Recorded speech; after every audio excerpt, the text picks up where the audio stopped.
الصلاة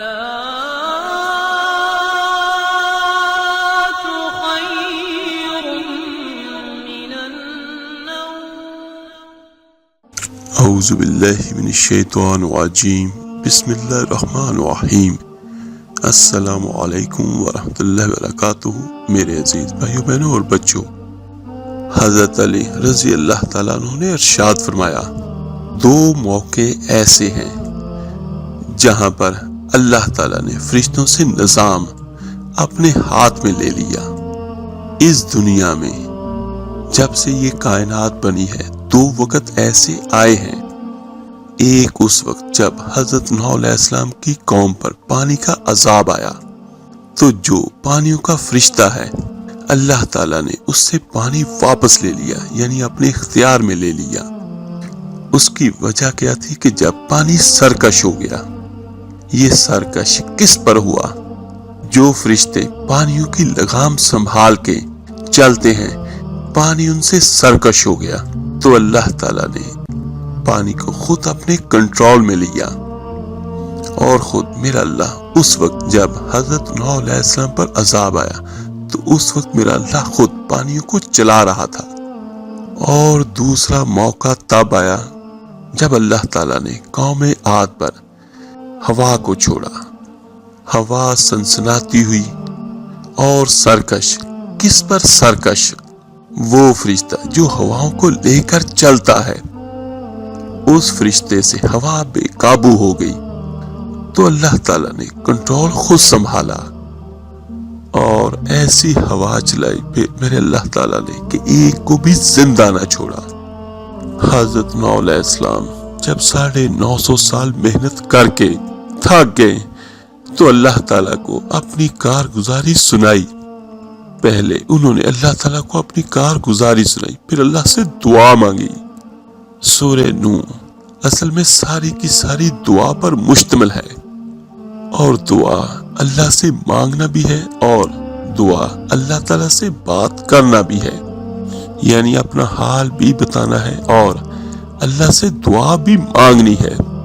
تو نوح علیہ السلام یوں کہہ رہے ہیں اللہ سے، یا اللہ دن رات میں نے تیرے بندوں کو تیری طرف بلایا. یا اللہ نہ میں نے دن دیکھا، نہ میں نے رات دیکھی، نہ میں نے صبح دیکھی، نہ میں نے شام دیکھی. کوئی وقت مقرر نہیں تھا بلکہ ہر لمحے میری دعوت چلی. اور کہنے لگے حضرت نوح علیہ السلام اللہ تعالیٰ سے، یا اللہ میری ہر پکار انہیں مجھ سے دور کرتی گئی. وہ بجائے مجھ سے قریب ہونے کے مجھ سے دور ہوتے چلے گئے. اور جب بھی میں نے ان سے بات کی تاکہ تیری رحمت ان کی طرف متوجہ ہو، اور اے اللہ تو انہیں معاف کر دے. لیکن حضرت نوح علیہ السلام کی قوم کیا کرتی تھی؟ جب حضرت نوح علیہ السلام ان سے بات کرتے تو وہ بے پرواہ ہو کر بیٹھ جاتے اور آنکھوں پر کپڑا رکھ لیتے اور بے پرواہ ہو جاتے، یعنی جیسے کوئی بھی بات نہ ان سے کر رہا ہو. اور یہ ایک دن کی بات نہیں ہے، ہمیشہ ایسے ہی ہوا کہ وہ آنکھوں پہ کپڑا اور کانوں میں انگلیاں لے کر بیٹھے ہوئے ہیں اور کہہ رہے ہیں کہ نہیں سنیں گے. اور حضرت نوح علیہ السلام کی قوم اپنے کفر پر جم گئی اور وہ تکبر میں آگے بڑھ گئے.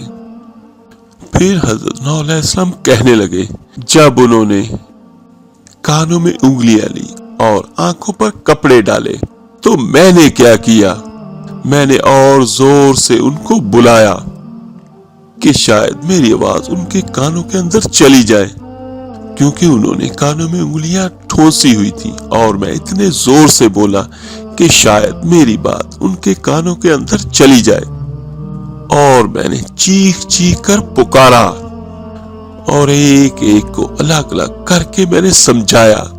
اور حضرت نوح علیہ السلام کہتے ہیں، میں کہتا تھا لوگوں اللہ کے دربار میں توبہ کرو، وہ بڑا غفور رحیم ہے، بڑا ہی مہربان ہے. نبی صرف جنت کی خوشخبریاں نہیں دیتے تھے، وہ دنیا کی بھی خوشخبریاں دیتے ہیں. حضرت نوح علیہ السلام نے انہیں دنیا سنائی اور کہنے لگے جب تم توبہ کرو گے اور ایمان لاؤ گے تو اللہ کیا کرے گا؟ اللہ تعالیٰ تم پر موسلادھار بارشیں کرے گا، تمہاری اولاد کو اور تمہارے مال کو تمہارا مددگار بنا دے گا۔ اور کہنے لگے حضرت نوح علیہ السلام اپنی قوم سے، کیوں نہیں تم اللہ تعالیٰ کو وہ مقام دیتے ہو جس کا وہ حقدار ہے؟ کیوں اللہ سے تمہاری نظریں پھر گئی؟ اسی نے تو تمہیں بنایا مختلف طریقوں سے۔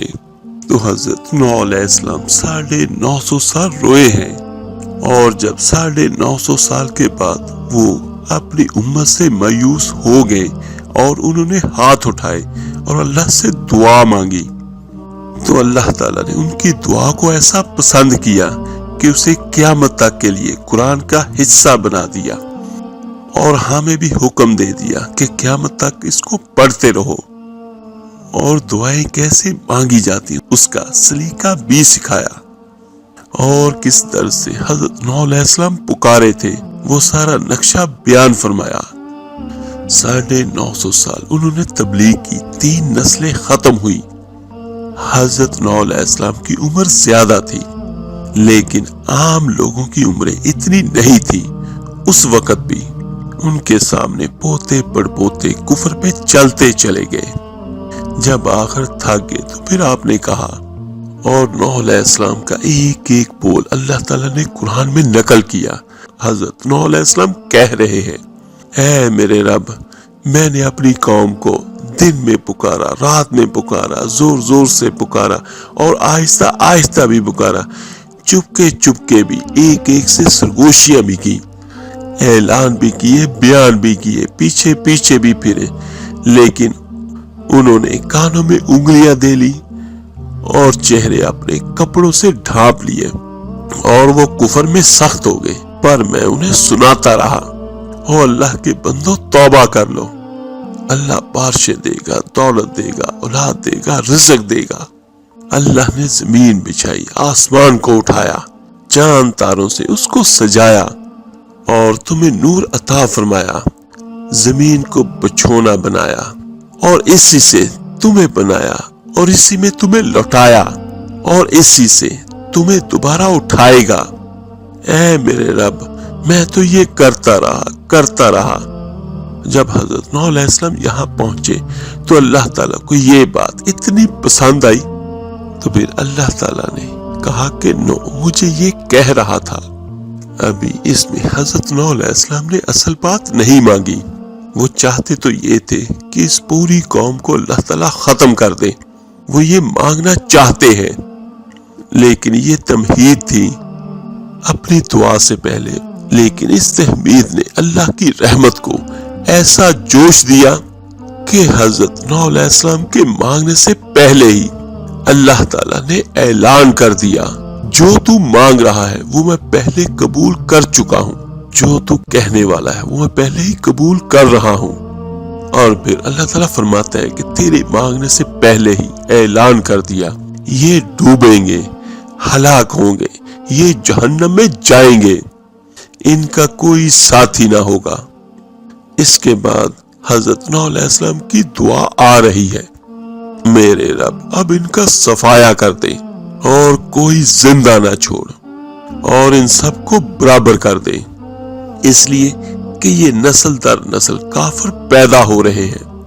بس رب اغفر لی والی دیا، مجھے اور میرے ماں باپ کو معاف فرما، اور ایمان والے مرد عورتوں کو معاف فرما، اور ان کی ہلاکت کو بڑھا دے۔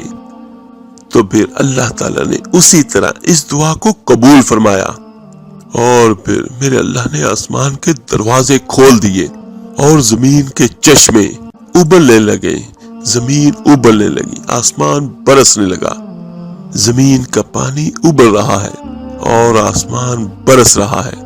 پھر اللہ تعالیٰ نے پانی کو اٹھایا، طوفانی موجیں بلند ہو رہی ہیں، اور ایمان والے بیٹھے کشتی میں۔ اللہ تعالیٰ نے کہا تھا کہ ایک ایک جوڑا اٹھا لو، ساری کائنات کے جانور نہیں جو میسر اور موجود۔ جب اللہ تعالیٰ نے فرمایا کہ ایک ایک جوڑا اٹھا لے، تو روایت میں آتا ہے کہ سب سے پہلے ایک چونٹی کو بٹھایا اور سب سے آخر میں گدھا آیا ان کی کشتی میں۔ گدھے کی 2 ٹانگیں اندر اور 2 ٹانگیں باہر وہ کھڑا ہو گیا۔ حضرت نوح علیہ السلام نے کہا ارے آجا اندر آجا، لیکن گدھا اسی طرح کھڑا ہوا۔ پھر کہا حضرت نوح علیہ السلام نے کہ اندر آجا، اور پھر تیسری بار کہا ارے بدبخت آجا، چاہے شیطان بھی تیرے ساتھ ہے۔ تو وہ ایک دم سے اندر داخل ہوا۔ تو نوح علیہ السلام نے کہا یہ کیا چکر ہے؟ تو گدھا کہنے لگا حضرت شیطان میری دم پکڑ کے کھڑا تھا اور مجھے اندر نہیں آنے دے رہا تھا، اور جب آپ نے غصے میں کہا آجا چاہے شیطان بھی ہے، تو اب وہ بھی اندر آ چکا ہے، اس کو بھی تو اللہ نے ہی بچانا تھا۔ اس دن کوئی جائے پناہ نہ تھی اس کشتی کے سوا جو حضرت نوح علیہ السلام نے بنائی تھی اللہ کے حکم سے، اور جو اس وقت میسر تھے جانور ان میں سے ایک ایک جوڑا کشتی میں آ گیا۔ اور پھر اللہ تعالیٰ فرماتا ہے کہ حضرت نوح علیہ السلام کے ساتھ ایمان والے بہت تھوڑے لوگ تھے جو اس کشتی میں سوار ہوئے، اور جب وہ سوار ہو گئے تو پھر اللہ نے فرمایا اس کشتی میں سوار ہو جاؤ، اللہ کے نام سے اس کا چلنا ہے اور اللہ کے نام سے اس کا ٹھہرنا ہے۔ یہ کشتی میں سوار ہونے کی دعا بھی ہے، یعنی اللہ کے نام سے چلے گی اور اللہ کے نام سے ٹھہرے گی۔ اور پھر اللہ فرماتا ہے کہ یہ کہو کہ میرا رب بہت مغفرت فرمانے والا اور اپنے بندوں پر بہت رحم کرنے والا ہے۔ اور پھر اللہ تعالیٰ فرماتا ہے کہ وہ کشتی ایک موج کی طرح چل رہی تھی، جیسے سمندر کی لہریں اوپر نیچے ہوتی ہیں ایسے کشتی بھی ہو رہی تھی۔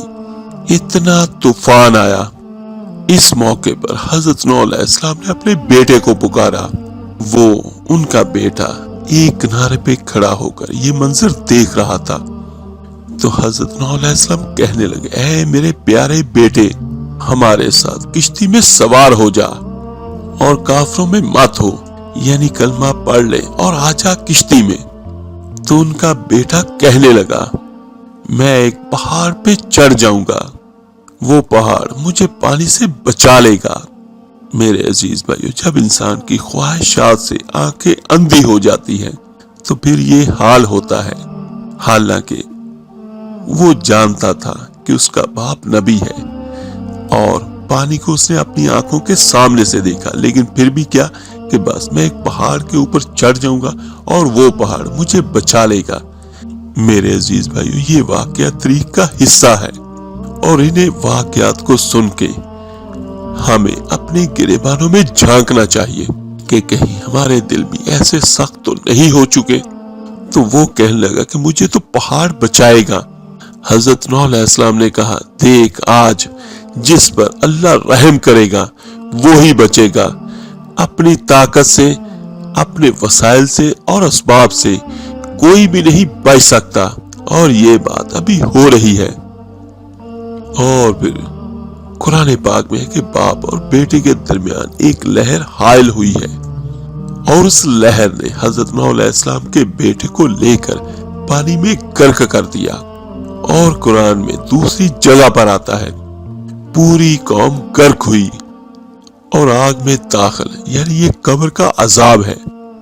تو میرے عزیز بھائیو، اس سے یہ بھی پتہ چلتا ہے کہ قبر کے عذاب کے لیے قبر میں دفن ہونا ضروری نہیں، کیونکہ کچھ لوگ یہ کہتے ہیں کہ جب قبر میں نہیں جائیں گے تو عذاب قبر نہیں ہوگا، جس طرح کچھ مذہب والے ہیں جو اپنے مردوں کو نہیں دفناتے۔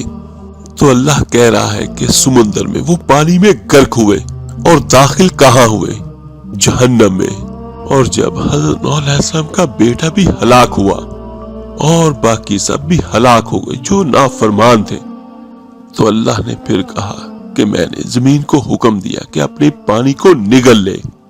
یہ نہیں کہا میرے اللہ نے کہ پانی کو جذب کر لے، یہ قرآن نگلنے کے لفظ سے بتا رہا ہے کہ اتنا پانی تھا کہ اگر جذب ہونا شروع ہوتا تو شاید صدیاں گزر جاتی، لیکن پھر بھی ہو سکتا کہ وہ پانی ختم نہ ہوتا۔ تو اللہ تعالیٰ نے زمین کو حکم دیا کہ اس پانی کو نگل اور کھینچ، اس پانی کو نگل، تاکہ نوح علیہ السلام خشکی پر اترنے کے قابل بن جائیں۔ ایسا نہ ہو کہ یہ کئی سال اسی میں پڑے رہے۔ بہت پانی ہے۔ یہ قرآن پانی کی کثرت کو بیان کر رہا ہے۔ نگلنا شروع کر اس پانی کو، اور پھر اللہ تعالیٰ فرماتا ہے اے آسمان اس پانی کو اکھاڑ دے۔ تو اللہ فرماتے ہیں کہ اتنی کثرت سے پانی تھا کہ اگر ہم آسمان کو حکم دیتے کہ تھم جا، تو وہ آسمان تھمتے تھمتے بھی کئی سال لگا دیتا۔ تو ہم نے کہا کہ اپنے کنیکشن کو پانی سے منقطع کر دے، یعنی اکھاڑ دے، طاقت اور قوت کے ساتھ اس کو دھکیل دے اور ختم کر دے، کیونکہ اتنا پانی برس رہا تھا۔ تو یہ صرف اللہ تعالیٰ ہمیں سمجھا رہا ہے کہ پانی کی طاقت کتنی زیادہ تھی۔ اور اللہ فرماتے ہیں پھر اس طرح سے ہم نے پانی کو خشک کر دیا، اور جو کام جس کا فیصلہ اللہ نے کیا تھا وہ کام اللہ نے چکا دیا۔ اور جوتی ایک پہاڑ تھا جہاں پر حضرت نوح علیہ السلام کی کشتی ٹھہری، اور اللہ کی طرف سے کہا گیا کہ لعنت ہو ان ظالموں پر جنہوں نے 950 سال پیغمبر کی باتوں پر کان نہیں دھرے۔ تو میرے عزیز بھائیو، اس سے ایک سبق ہمیں کیا ملتا ہے کہ آج پیغمبر کے بعد پیغمبروں کے وارث کون ہیں؟ علماء کرام۔ حدیث میں آتا ہے میرے آقا کریم صلی اللہ علیہ وآلہ وسلم نے فرمایا، جس کا مفہوم کچھ یوں ہے کہ علماء انبیاء کے وارث ہیں۔ جس طرح پیغمبر کی دعوت کو ٹھکرانا ہلکا نہیں ہے، تو اسی طرح پیغمبر کا جو برحق وارث ہوگا، وہ اگر آپ کو کوئی حق بات بتا رہا ہے اور اللہ کی طرف بلا رہا ہے، تو اس کی دعوت کو بھی ٹھکرانے کو ہلکا بس سمجھا کرے۔ اللہ تعالیٰ سے دعا ہے اللہ تعالیٰ ہم سب کو اپنے عذاب سے ہمیشہ ہمیشہ اپنی پناہ میں رکھے۔ آمین ثم آمین۔ آپ میرے لیے دعا کیجیے گا، میں آپ سب کے لیے ضرور دعا کروں گا۔ اس ویڈیو کو لائک اور شیئر ضرور کیجیے گا صدقہ جاریہ سمجھ کر۔ تو ملتے ہیں انشاءاللہ تعالیٰ جلدی ایک نئے وظیفے اور عمل کے ساتھ۔ اپنا بہت بہت خیال کیے گا۔ اللہ حافظ۔